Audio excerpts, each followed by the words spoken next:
ಇದು ಮಾತಿದೆ, ಶಿಷ್ಯ ರೆಡಿ ಆಗ್ತಿದ್ದಂಗೆನೆ ಗುರು ಪ್ರತ್ಯಕ್ಷ ಆಗ್ತಾರೆ ಖಂಡಿತ. ಬಟ್ ಈಗ ಹೆಂಗೆ ಗೊತ್ತಾಗತ್ತೆ ನಿಮ್ಗೆ ಹೆಂಗೆ ಅಂದರೆ, ನಾನು ಅದನ್ನೇ ಹೇಳಿದ್ನಲ್ಲ, ನೀವೇನು ಕಾಯಬೇಕು ಅಂತಲೇ ಇಲ್ಲ. ಈಗ ನಾನು ಹೇಳಿದ್ನಲ್ಲ, ನನಗೆ ವಿನಯ್ ಗುರೂಜಿ ಸಿಕ್ಕಿದ್ದು ತುಂಬ ಡಿಫ್ರೆಂಟಾಗಿ. ಈಗ ನಾನು ಆಗಲೇ ಹೇಳ್ದಂಗೆ, ನಾವು ಬ್ರಾಹ್ಮಿನ್ ಆದ್ದರಿಂದ ನಮಗೆಲ್ಲ ಗುರುಗಳು ಅಂದ ತಕ್ಷಣ ನಮಗೆ ಎಲ್ಲ ಫುಲ್ಲು ಇದಾಗಿರಬೇಕು, ವಿಭೂತಿ ಹಾಕ್ಕೊಂಡು ಆ ಥರ ಎಲ್ಲ ನಮಗೆ ಮನಸ್ಸಲ್ಲಿರೋದು. ಸೊ ಅನ್ಎಕ್ಸ್ಪೆಕ್ಟೆಡ್ ಆಗಿ ಯಾರ್ದೋ ಇದ್ರ ಮೂಲಕ ನಾನು ಅವ್ರನ್ನ ಹೋಗಿ ಮೀಟ್ ಮಾಡಿದಾಗ ಅವರು ಒಂದು ಬಲ್ಮುಂಡ ಹಾಕ್ಕೊಂಡು ಟೀ ಶರ್ಟ್ ಹಾಕ್ಕೊಂಡು ಕೂತಿದ್ರು. ನನಗೆ ತುಂಬ ಬೇಜಾರಾಯಿತು. ಅಯ್ಯೋ, ಯಾರ್ಯಾರನೋ ಬಂದು ಯಾರ್ಯಾರೋ ಕಾಲಿಗೆ ಬೀಳ್ತಾರೆ, ದೊಡ್ಡವರೆಲ್ಲ ಅವ್ರ ಕಾಲಿಗೆ ಬೀಳ್ತಿದ್ರು.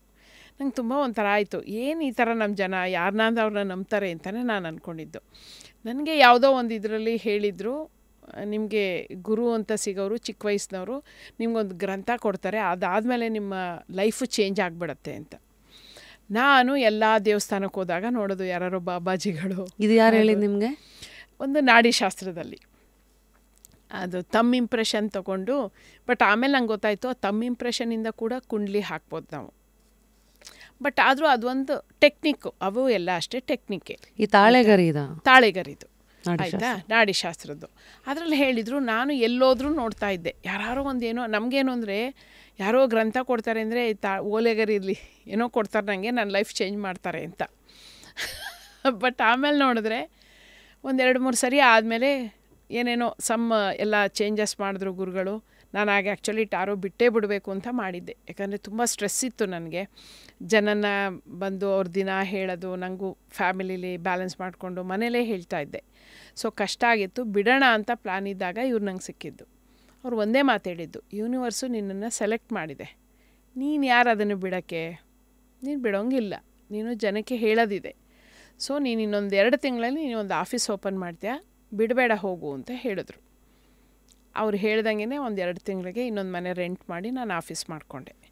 ಅದಾದಮೇಲೆ ಅವರು ನನಗೆ ಶ್ರೀಪಾದ ವಲ್ಲಭರ ಚರಿತ್ರೆ ಕೊಟ್ಟರು. ಇದನ್ನು ನಾನು ಯೂನಿವರ್ಸಾಗಿ ಹೇಳ್ತೀನಿ, ಯಾರು ಬೇಕಾದರೂ ಇದನ್ನು ಶ್ರೀಪಾದ ವಲ್ಲಭರ ಚರಿತ್ರೆ ಓದಿದ್ರೆ 1000% ಗ್ಯಾರಂಟಿ ಅವ್ರ ಲೈಫ್ ಚೇಂಜ್ ಆಗುತ್ತೆ. ಯಾಕೆ ಅಂದರೆ ಅದರಲ್ಲಿ ಪ್ರತಿಯೊಂದು ಇದೆ. ನಾವು ವೇದ ಓದೋಕ್ಕಾಗದೇ ಇದ್ದವರು ಇದನ್ನು ಓದಿದ್ರೆ ಸಾಕು ಅನಿಸುತ್ತೆ. ನಿಮಗೆ ಯೂನಿವರ್ಸ್ ಹೆಂಗೆ ಬಂತು ಅನ್ನೋದ್ರಿಂದ ಹಿಡಿದು ನಿಮ್ಮ ಲೈಫಲ್ಲಿ ನೀವು ಹೆಂಗಿರಬೇಕು ಅನ್ನೋದು ಒಂದೊಂದೇ ಚರಿತ್ರೆಯಲ್ಲೂ ಅವ್ರದ್ದಿದೆ. ಅವರು ದತ್ತಾತ್ರೇಯನ ಅವತಾರ, ದತ್ತಾತ್ರೇಯರೇ ಮನುಷ್ಯ ರೂಪದಲ್ಲಿ ಶ್ರೀಪಾದ ವಲ್ಲಭರಾಗಿ ಬಂದಿದ್ದು. ಸೊ ಮನುಷ್ಯರಾಗಿ ಅಚೀವ್ ಮಾಡ್ಬೋದು ಅಂತ. ಯಾಕೆ ದೇವ್ರುಗಳ ಅವತಾರ ತಗೊಳ್ತಾರೆ ಗೊತ್ತಾ? ಅವ್ರಿಗೆ ಶಕ್ತಿ ಇರುತ್ತೆ, ಅವ್ರು ಮ್ಯಾಜಿಕ್ ಮಾಡ್ಬೋದು. ಯಾಕೆ ಮಾಡಲ್ಲ? ಮನುಷ್ಯರಾಗಿ ನಿಮಗೂ ಕೆಪಾಸಿಟಿ ಇದೆ ಅಂತ ತೋರ್ಸೋಕ್ಕೆ ಮಾಡಲ್ಲ ಅಷ್ಟೇ. ಸೊ ನೀವು ನಮ್ಮ ಲೆವೆಲಿಗೆ ಬೆಳಿಬೋದು, ನೀವು ದೇವರೇ ಅನ್ನೋ ಲೆವೆಲ್ಗೆ ಇರ್ತೀರಿ ಅಂತ ತೋರ್ಸೋಕ್ಕೆ ಅವ್ರು ಹಂಗೆ ಮಾಡೋದು. ಸೊ ಎಷ್ಟು ಚೆನ್ನಾಗಿದೆ ಅದು ಅಂದರೆ, ನೀವು ಎಷ್ಟು ಸರಿ ಚರಿತ್ರೆನ ಪಾರಾಯಣ ಮಾಡಿದ್ರು ಪ್ರತಿ ಸರಿ ಮಾಡಿದಾಗಲೂ ನಿಮ್ಮ ಲೈಫಲ್ಲಿ ಒಂದೊಂದು ಚೇಂಜಸ್ ಆಗುತ್ತೆ. ಎಷ್ಟು ದೊಡ್ಡದಿದೆ ಪುಸ್ತಕ ಅದು? ಒಂದು 52 ಚಾಪ್ಟ್ರು, ಈಸಿ. ನಿಮ್ಗೆ ಅದನ್ನು ಒಂದು ಸರಿ ಓದೋಕ್ಕೆ ಶುರು ಮಾಡಿದ್ರೆ, ತುಂಬ ಜನ ಅದನ್ನು ಸಪ್ತಾಹ ಅಂತ ಮಾಡ್ತಾರೆ. ಸಪ್ತಾಹ ಅಂದರೆ 7 ದಿನದಲ್ಲಿ ಮುಗಿಸೋದು. ಬಟ್ ನಾನು ಯಾರಿಗೂ ನನ್ನ ಕ್ಲೈಂಟ್ಗಳಿಗೆ ಆ ಥರ ಅಡ್ವೈಸ್ ಮಾಡಲ್ಲ. ಈಗಿನ ಬ್ಯುಸಿ ಲೈಫಲ್ಲಿ ಅದೆಲ್ಲ ಮಾಡೋಕ್ಕಾಗಲ್ಲ. ನಾನು ಹೇಳೋದು ದಿನಕ್ಕೆ 1 ಚಾಪ್ಟ್ರ್ ಓದಿ. 52 ದಿನ ರಿಲ್ಯಾಕ್ಸಾಗಿ ಕೂತ್ಕೊಂಡಾಗ ಅವ್ರು ಬರ್ತಾರೆ ಅನ್ನೋ ಭಾವನೆ ನಿಮ್ಮಲ್ಲಿ ಇರಬೇಕು. ಯಾಕಂದರೆ ಅವರು VVIP, ಸುಮ್ಮನೆ ಫೋನ್ ಮಾತಾಡಿಕೊಂಡು ಎಲ್ಲೆಲ್ಲೋ ಹಂಗಲ್ಲ. ನೀವು ಬೆಡ್ ಮೇಲೆ ಓದಿ, ಪ್ರಾಬ್ಲಮ್ ಇಲ್ಲ. ಬಟ್ ನೀವು ಮಾತಾಡಬಾರ್ದು, ಯಾರ ಜೊತೆಗೂ ಮಾತಾಡಬಾರ್ದು, ಫೋನ್ಗಿನ್ ನೋಡಬಾರ್ದು. ಕ್ಲೀನಾಗಿ ಓದೋಕೆ ಕೂತಾಗ ಓದ್ಬಿಡ್ಬೇಕು. 1 ಚಾಪ್ಟರ್ ಪೂರ್ತಿ ಮುಗಿದ ಮೇಲೆ ನೀವು ಒಂದು ಲೋಟ ನೀರಾರ ಇಟ್ಕೊಂಡಿರಿ. ಯಾಕಂದರೆ ಅವ್ರು ಬಂದಿರ್ತಾರೆ, ನಾವು ಅವ್ರಿಗೆ ಏನಾರು ಕೊಡಬೇಕಲ್ಲ. ಸೊ ಓದಿದಾಗ ಆ ಎನರ್ಜಿ ಬರುತ್ತೆ, ಖಂಡಿತ ಬರುತ್ತೆ. ನೀವು ಅದನ್ನು ಫೀಲ್ ಮಾಡ್ತೀರಿ. ತುಂಬ ಜನಕ್ಕೆ ಅದಾಗಿದೆ. ನಾನು ಅದನ್ನೇ ಹೇಳೋದು, ನೀವು ನಂಬಬೇಕು ಫಸ್ಟು. ನೀವು ನಂಬಿದ್ರೆ ಖಂಡಿತ ಬರ್ತಾರೆ. ಅವ್ರು ಎಷ್ಟು ಚೆನ್ನಾಗಿ ಆಗುತ್ತೆ ಅಂದರೆ, ಎಷ್ಟೋ ಸತಿ ಅವರು ಅಲ್ಲೇ ಬಂದ್ರೆ ತುಂಬ ಸಿಂಪಲ್. ಅಂದರೆ ಫಸ್ಟು ವಿನಯ್ ಗುರುಗಳು ನಮ್ಮ ಮನೆಗೆ ಬರೋಕ್ಕೆ ಮುಂಚೆ ಬೆಳಿಗ್ಗೆನೇ ನಾನು ಸುಮ್ಮನೆ ಅಂದ್ಕೊಂಡಿದ್ದೆ, ನನಗೆ ಏನು ಅಂದರೆ ದೇವ್ರ ಹತ್ರ ಮಾತಾಡೋ ಥರ ನಾನು ಹೋಗೋದು, ಸುಮ್ಮನೆ ಮಾತಾಡ್ಕೊಂಡು ಹೋಗ್ತೀನಿ. ಪೂಜೆದಕ್ಕಿಂತನೂ ಸ್ವಲ್ಪ ಮಾಮೂಲಿ ಅಪ್ಪ ಅಮ್ಮನ ಜೊತೆ ಮಾತಾಡ್ದಂಗೆ.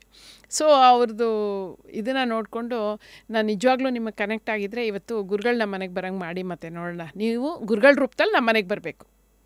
ಶ್ರೀಪಾದ್ ವಲ್ಲಭರು ಗುರುಗಳ ರೂಪದಲ್ಲಿ ನಮ್ಮ ಮನೆಗೆ ಬರಬೇಕು ಅಂತ ನಾನು ಕೇಳ್ಕೊಂಡಿದ್ದು. ಹೇಳ್ಬಿಟ್ಟು ಮರ್ತುಬಿಟ್ಟೆ ನಾನು ಅದನ್ನು. ಯಾವುದೋ ಫಂಕ್ಷನಿಗೆ ಹೋಗೋರಿದ್ರು ಗುರುಗಳು, ನಾನು ಅಲ್ಲಿಗೆ ಹೋಗಿದ್ದೆ.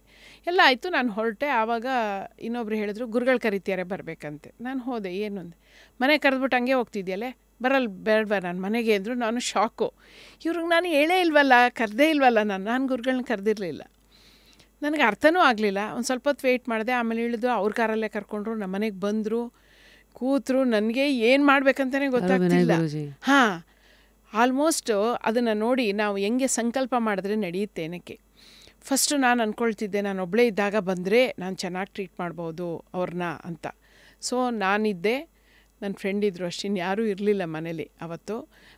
ಅವರು ಗುರುಗಳ ಜೊತೆಗೆ ಇನ್ನಿಬ್ಬರು ಬಂದಿದ್ರು ಅಷ್ಟೇ.